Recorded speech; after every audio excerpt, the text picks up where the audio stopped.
नमस्कार साथियों, आप सभी का एबीबी लर्निंग हब के ऑनलाइन प्लेटफॉर्म पर हार्दिक स्वागत है।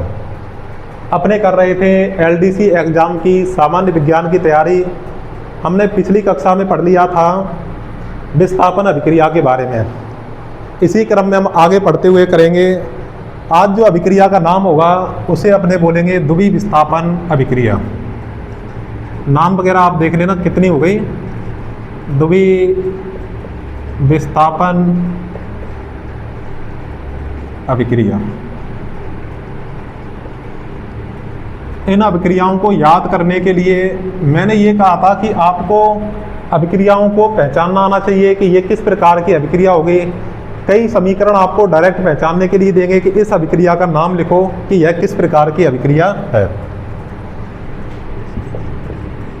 द्विवी का मतलब होता है दोनों, विस्थापन का मतलब होता है अलग अलग अलग अलग। इसमें क्या होगा कि दोनों अभिकारक होंगे, दोनों अभिकारक के तत्व होंगे, वो आपस में क्या होंगे, अलग अलग हो जाएंगे। जैसे मैं एग्जाम्पल के थ्रू बताऊं आपको। मेरे पास है ए बी प्लस में सी डी। तीर का निशान क्या बनेगा कि सर सी तो आएगा ए की जगह, ए जाएगा सी की जगह, तो इधर हो जाएगा सी बी प्लस में ए डी।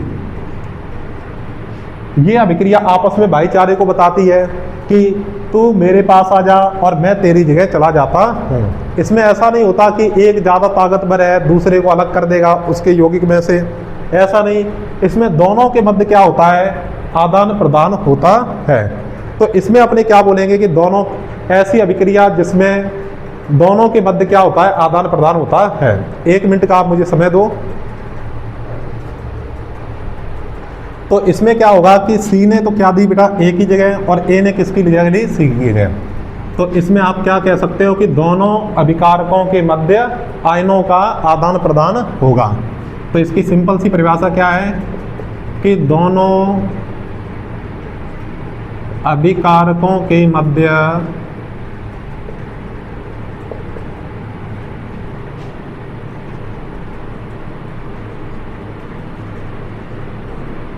आयनों का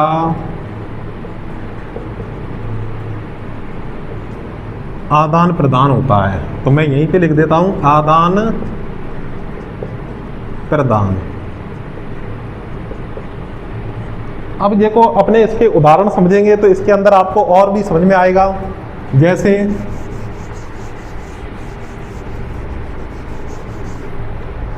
इसके बात करें अपने सोडियम सल्फेट और बेरियम क्लोराइड। एग्जाम्पल अपने करते हैं सोडियम सल्फेट Na2SO4 प्लस में बेरियम क्लोराइड BaCl2। तीर का निशान के सूत्र क्या होते हैं, कैसे याद रखने होते हैं, एक बार उस पर ध्यान नहीं देना। आपको सिर्फ ये समझना है कि अभिक्रियाएं आपस में होती कैसे हैं। तो सर इसमें जो Ba होगा वो चला जाएगा Na के पास में, और Na आ जाएगा अपने किसके पास में, Ba के पास में आ जाएगा। सर Ba Na के पास में गया तो BaSO4 बनेगा, तो इसको अपने बोलेंगे BaSO4। प्लस में जब Na Ba के पास आएगा तो Na और Cl आपस में रिएक्शन करेंगे या सूत्र बनाएंगे तो अपने NaCl होगा। सूत्र कैसे बनता है उसकी थोड़ी अलग है, लेकिन क्या बनेगा, BaSO4 प्लस में NaCl। तो इस अभिक्रिया को अपने क्या बोलेंगे, विस्थापन अभिक्रिया, द्विवी विस्थापन अभिक्रिया। सेकंड अपने बात करते हैं इसमें AgNO3 प्लस में NaCl। Ag को बोलते हैं सिल्वर, NO3 को बोलते हैं नाइट्रेट, सिल्वर नाइट्रेट और सोडियम क्लोराइड। तो Ag जाएगा Na के पास में, तो इधर बनेगा AgCl2, और Na आएगा NO3 के पास में तो बनेगा NaNO3। आपस में आयनों का क्या हुआ है, आदान प्रदान हुआ है। तो इसको अपने क्या बोलेंगे, द्विवी विस्थापन अभिक्रिया होगी। 3 नंबर AgNO3 प्लस में Ki सिल्वर नाइट्रेट और इसका नाम होगा पोटेशियम आयोडाइड होगा। पोटेशियम क्या होगा? आयोडाइड होगा। चलो अपने इसको ही बना लेते हैं।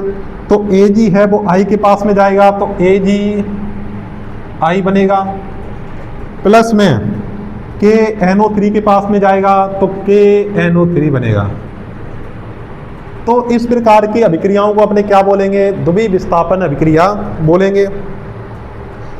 अब अपने जो अगली अभिक्रिया करते हैं वो है ऊष्मा क्षेपी अभिक्रिया।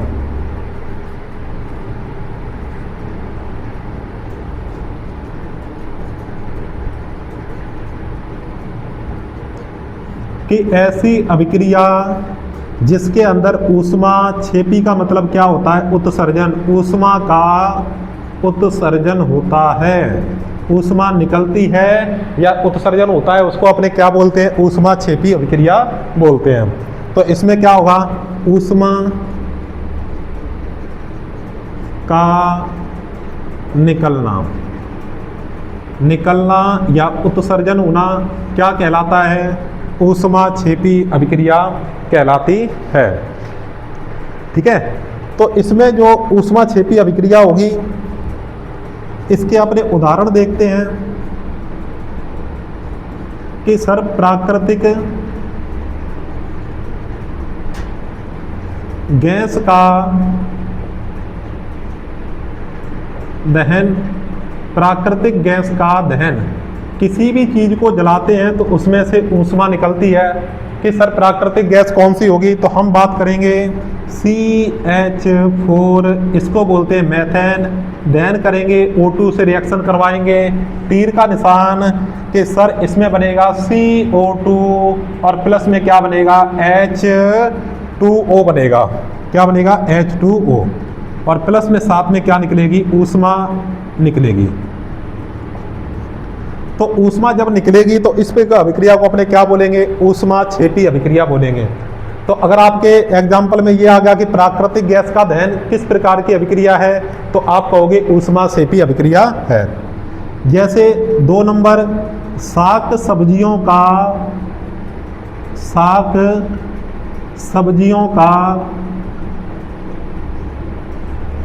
विघटन होना, टूटना क्या कहलाता है? तो ऊष्मा क्षेपी अभिक्रिया कहलाता है। कि जब सब्जियां क्या होती हैं बेटा? सड़ जाती हैं तो उनके अंदर से क्या ऊष्मा निकलती है, तो वो भी क्या है? ऊष्मा क्षेपी अभिक्रिया है। तो एक बार आप इसको समझ लो, स्क्रीनशॉट लेना चाहो तो आप स्क्रीनशॉट ले सकते हो।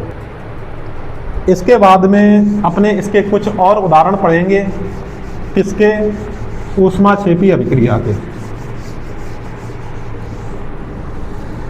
ये अपने यहाँ तक साफ कर देते हैं कि इसमें आएगा। अगला है 3 नंबर उदाहरण पे, अमोनिया का निर्माण। अमोनिया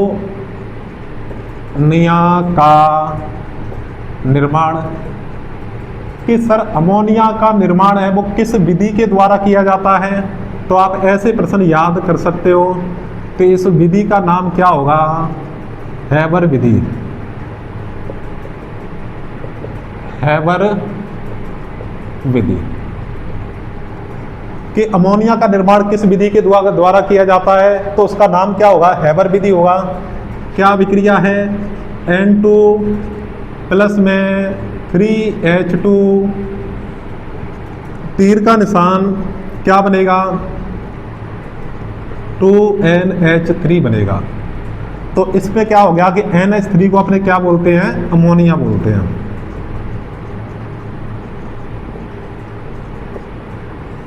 अमोनिया बोला जाता है। चौथी अपने बात करें 4 नंबर पे कि श्वसन भी क्या है? श्वसन भी एक ऊष्मा क्षेपी अभिक्रिया है। तो श्वसन भी एक ऊष्मा क्षेपी अभिक्रिया है। सर किस प्रकार से है? देखो श्वसन में क्या होता है कि हम सांस लेते हैं सर, कि सांस लेते टाइम हमारे अंदर क्या जाती है? ऑक्सीजन गैस जाती है। वो हमारे फेफड़े से होते हुए रक्त के माध्यम से हमारे अंगों के अंदर जाती है। अंगों में क्या पड़ा होता है? भोजन होता है, फूड होता है, और वो किसकी फॉर्म में होता है? ग्लूकोज की फॉर्म में होता है। तो हमारे बॉडी के अंदर जो ग्लूकोज होगा C6H12O6, इससे कौन रिएक्शन करेगा? O2। ये तो हो गया ग्लूकोज। आप ग्लूकोज का फॉर्मूला याद रख सकते हो, C6H12O6, और प्लस में ऑक्सीजन के साथ में रिएक्शन होगी। तो हम ऑक्सीजन ने जैसे ही ग्लूकोज के साथ में रिएक्शन की तो हम बाहर कौन सी गैस छोड़ते हैं? तो कौन सी होगी बेटा? कार्बन डाइऑक्साइड CO2, प्लस में जल H2O, और प्लस में क्या निकलती है? ऊर्जा निकलती है। तो इस प्रकार की अभिक्रिया को अपने क्या बोलेंगे? ऊष्माक्षेपी अभिक्रिया बोलेंगे, जिसमें ऊष्मा निकलती है। इसके बाद में इसी की जस्ट बराबर पे एक और अभिक्रिया होती है, उसका नाम होता है ऊष्माशोषी अभिक्रिया। कि ऊष्माशोषी अभिक्रिया,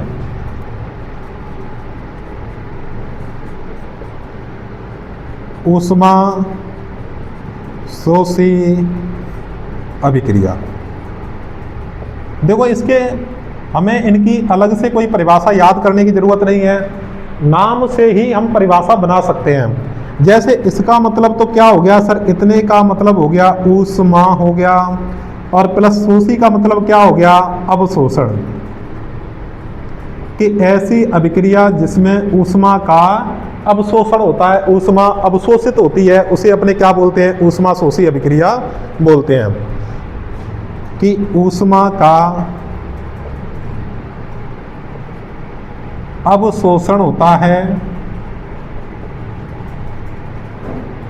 या ऊष्मा क्या होती है बेटा? अवशोषित होती है।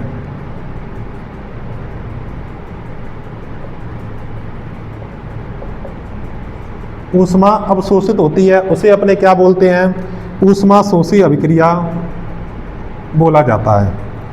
जैसे इसके हम उदाहरण की बात करें कि बर्फ का पिघलना, अगर बर्फ पिघलेगी तो उसको ऊष्मा की भी ज़रूरत होती है। बर्फ का पिघलना हम कहेंगे सर वाष्पीकरण होना। लिख दो आप इसी के अंदर कि गर्मियों में पसीना आता है, पसीने की जब भाप बनती है तो वो ऊष्मा को अवशोषित करती है, जिसके कारण हमें ठंडक मिलती है। इसके बाद में क्वथनांक या क्वथनांक लिख दो बेटा, क्वथनांक। इसके बाद में इसका जो दूसरा उदाहरण होगा कि जितने भी वियोजन अभिक्रिया के उदाहरण थे वो ऊष्माशोषी थे। वियोजन अभिक्रिया में हमने पढ़ा था CaCO3।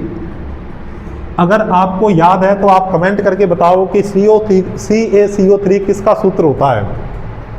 वैसे तो इसको बोलते हैं कैल्शियम कार्बोनेट, लेकिन जो सूत्र होता है वो होता है मार्बल, संगमरमर, चूना पत्थर या कड़िया, इन सभी का एक ही सूत्र होता है CaCO3।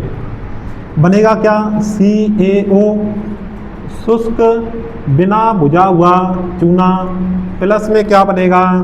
आप कहोगे Ca और O, प्लस में क्या बनेगा? CO2 गैस बनेगी, कार्बन डाइऑक्साइड गैस बनेगी। तीसरा, शक्कर में या शक्कर का पानी में घुलना।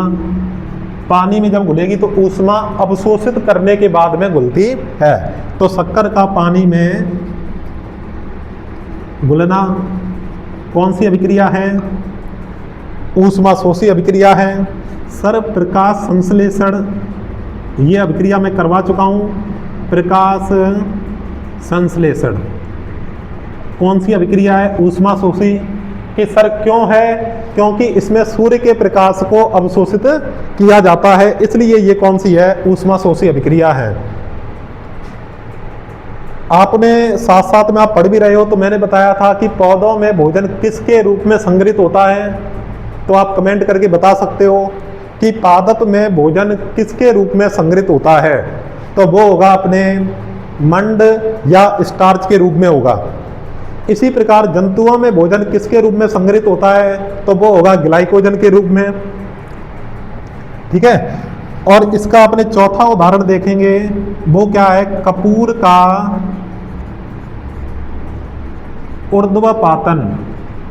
ऊर्ध्वपातन, ऊर्ध्वपातन को भी आप थोड़ा ध्यान रखना बेटा, क्या, क्योंकि इसमें क्या होता है कि इसमें पदार्थ ठोस अवस्था से बिना द्रव में परिवर्तित हुए सीधे गैस अवस्था में परिवर्तित हो जाता है, इसलिए इसको क्या बोलते हैं, ऊर्ध्वपातन बोलते हैं। तो एक बार आप सभी इसको पढ़ लें और इसका स्क्रीनशॉट आप ले सकते हो। इसके बाद में अपने आगे नई अभिक्रिया करेंगे, कौन सी होगी वो, देखो इस चैप्टर में जितनी भी अभिक्रियाएं पॉसिबल होंगी उतनी मैं आपको लगभग सभी थोड़ी थोड़ी करके बताऊंगा। जैसे अपने आगे बात करें तो अगली अभिक्रिया का नाम है, मेरे दिमाग में है कि अपने वो करते हैं कौन सी, मंद अभिक्रिया और तीव्र अभिक्रिया। तो सबसे पहले अपने करेंगे मंद अभिक्रिया।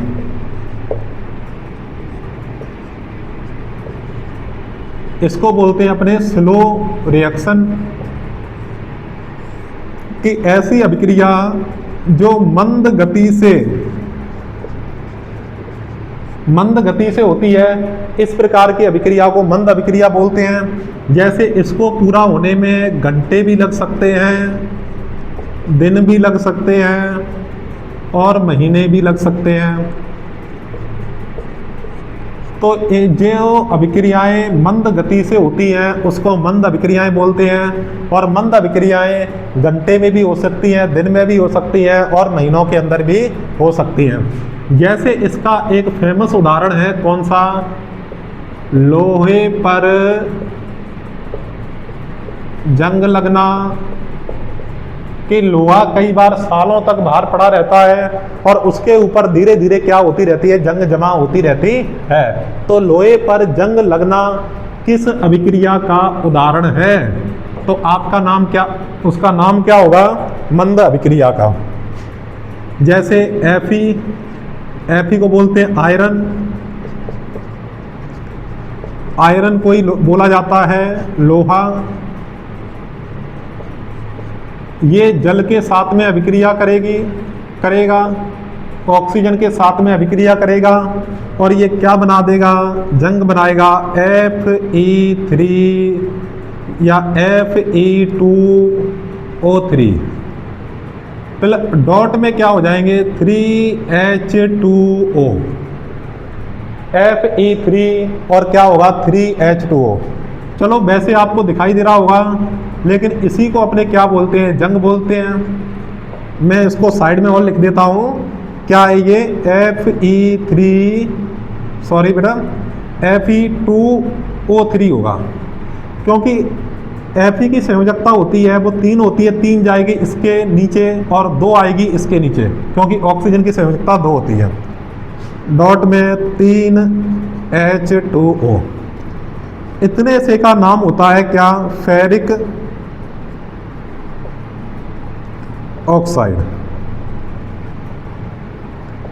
के साथ में क्या होते हैं, 3 अणु जल के होते हैं, तो वो क्या बन जाता है, जंग उसको बोला जाता है। इसके बाद में इसके जस्ट अगली अभिक्रिया होगी, कौन सी होगी बताओ, तीव्र या तीव्र अभिक्रिया।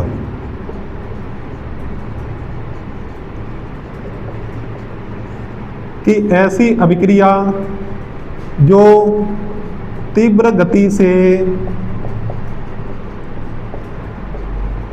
संपन्न होती है उसको अपने क्या बोलते हैं, तीव्र अभिक्रिया बोलते हैं। कि ऐसी अभिक्रिया जो तीव्र गति से संपन्न होती है वो तीव्र अभिक्रिया होगी। कि जैसे उदाहरण अपने देखें कि प्रबल अम्ल और प्रबल क्षार की अभिक्रिया। प्रबल अम्ल कौन सा होगा, NaOH, ये हो गया अपने प्रबल क्षार हो गया, लिख देता हूं मैं यहाँ पे प्रबल क्षार। कि सर कैसे, क्योंकि OH जो क्षार होते हैं वो जल में घुलकर OH आयन देते हैं, अगर क्षार को पहचानना हो तो उसके अंदर कहीं ना कहीं क्या लगा होगा, OH लगा होगा, प्लस में HCl, इसको बोलते हैं प्रबल अम्ल। तीर का निशान क्या बनेगा, NaCl प्लस में H2O, और इसको बोलेंगे अपने लवण, और इसी का नाम क्या होता है, नमक। कि नमक का सूत्र क्या होता है, NaCl सोडियम क्लोराइड। अगर आप लिखना चाहो तो इसका नाम क्या लिखोगे, सोडियम क्लोराइड होगा।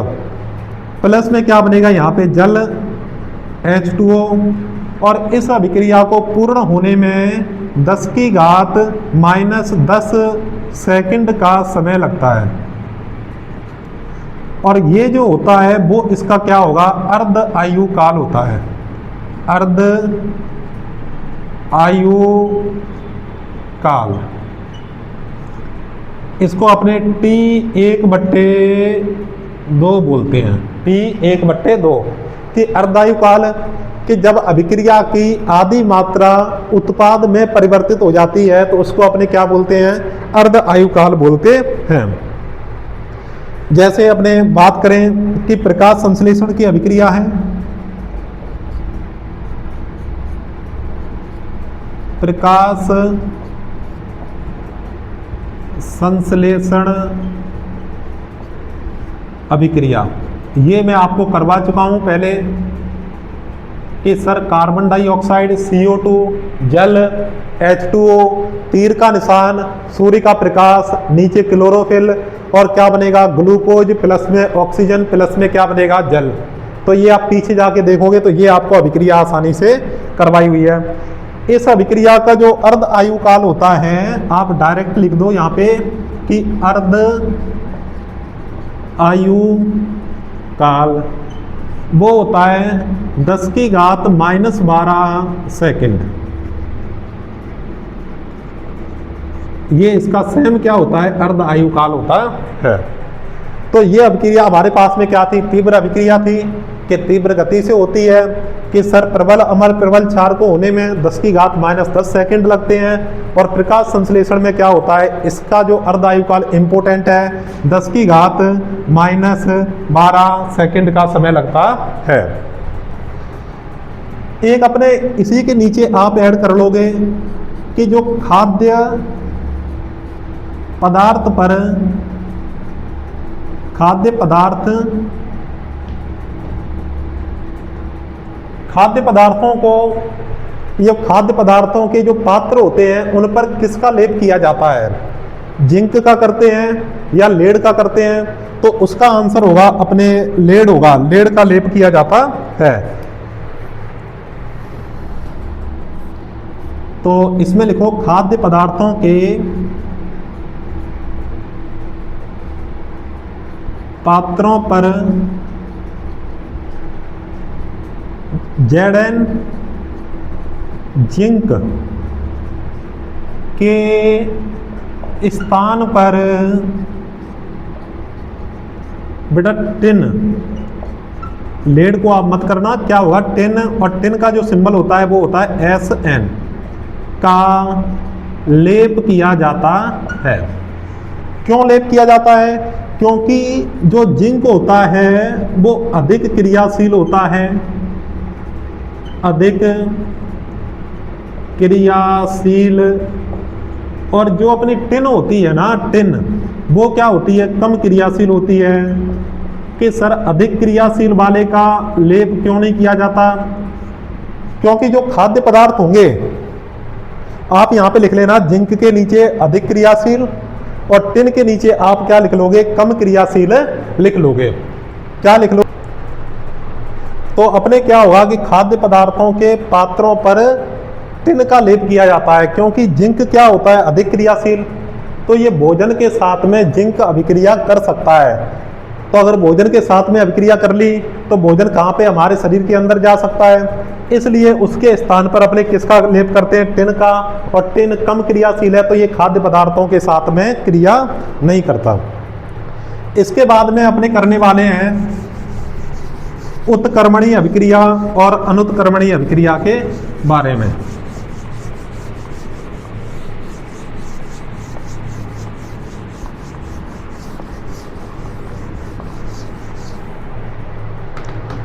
कि जो अपने उत्कर्मणीय और अनुत्कर्मणीय क्या होती है।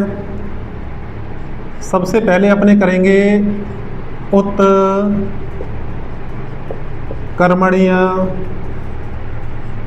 अभिक्रिया।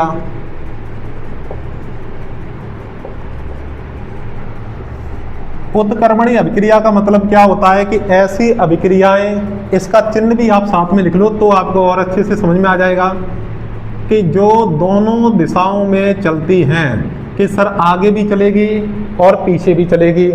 ठीक है, तो इसमें फर्स्ट नंबर आपको बात याद रखनी है कि दोनों दिशाओं में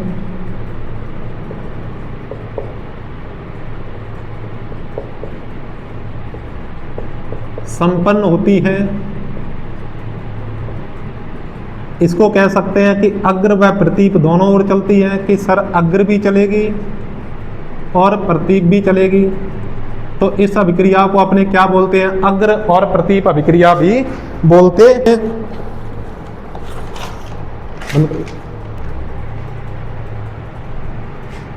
तो इसको अपने क्या बोलते हैं कि अग्र और प्रतीप अभिक्रिया भी बोलते हैं। तो आपको सिर्फ दो ही बातें ध्यान रखनी है, दोनों दिशाओं में चलती है और इसको अपने अग्र व प्रतीप अभिक्रिया भी बोलते हैं। जैसे इसके उदाहरण से आप और अच्छे से समझ सकते हो कि सर बर्फ का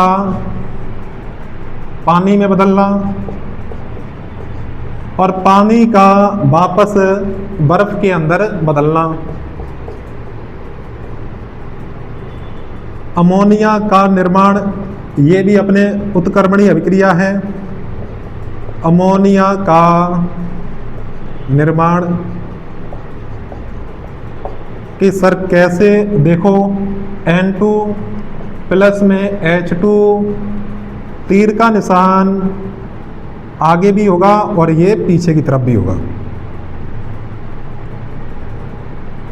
NH3 बनेगा, इसको क्या बोलेंगे, अमोनिया बोलेंगे।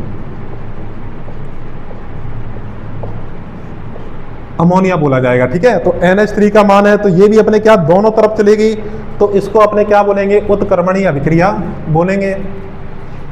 जैसे इसी के नीचे अपने और भी लिख लेते हैं कि Hb प्लस में O2 आगे भी चलेगी और पीछे भी अभिक्रिया चलती है। HBO, Hb का जो नाम होता है ना, वो आप थोड़ा ध्यान रखेंगे, इसको बोलते हैं अपने हीमोग्लोबिन।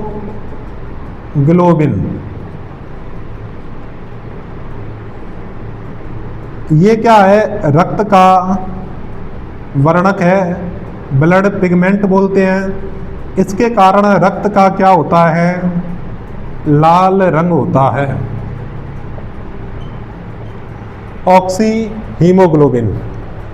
इसी के अंदर आप 4 नंबर पे बात करते हैं अपने कि Hb प्लस में CO2, तीर का निशान क्या बनेगा, HbCO2 मान लो कि कार्बोक्सी हीमोग्लोबिन, कार्बन डाइऑक्साइड भी, ये कार्बन डाइऑक्साइड से भी अभिक्रिया करता है।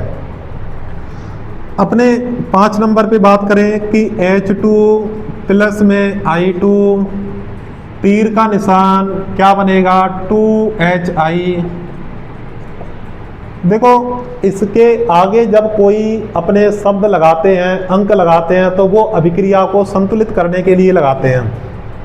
तो अभिक्रिया संतुलित करना जरूरी नहीं होता कि जब कहा जाए कि अभिक्रिया को संतुलित करो तभी हमें संतुलित करना होता है। तो आपको इस तीर के निशान को देखकर ही आपको पता लगना चाहिए।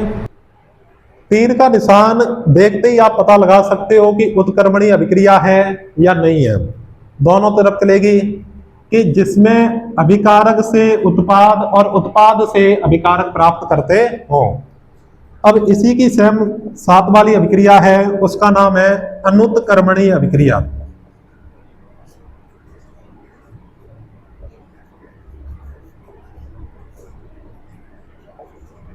कि ऐसी अभिक्रिया ये क्या हो रही थी दोनों दिशाओं में, इसमें क्या होगा, एक दिशा में चलती है, एक दिशा में संपन्न होती है।